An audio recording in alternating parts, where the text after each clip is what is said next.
Welcome. In today's video, you'll learn exactly how to find all your Gmail draft emails that contain images. Whether you've been saving unfinished messages or trying to track down a draft with attached pictures, this quick guide will show you every step you need to know.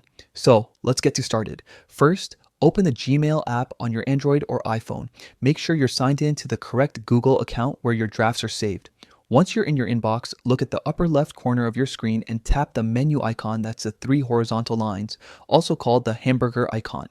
From the menu that appears, scroll down and tap on Drafts. This section holds all your unsent messages, whether they're plain text or have attachments like images, documents, or videos. Now that you're in the Drafts folder, look right below the search bar at the top of your screen. You'll see the option labeled Attachment. Tap on it. This filter helps you quickly find any draft that includes an attachment instead of scrolling through each message manually.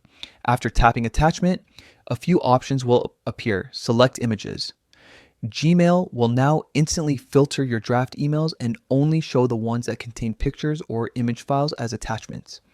This makes it super easy to locate image drafts, especially if you've been preparing multiple emails with photos for work, school, or personal projects.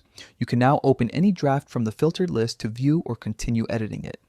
You can add more text, change the attached images, or even send it right away if it's ready to go. And that's it. You've successfully learned how to find all your Gmail draft emails with images right from your mobile device. If this guide helped you, be sure to like the video, share it with someone who might need it, and subscribe for more quick how-to tips just like this. Thanks for watching.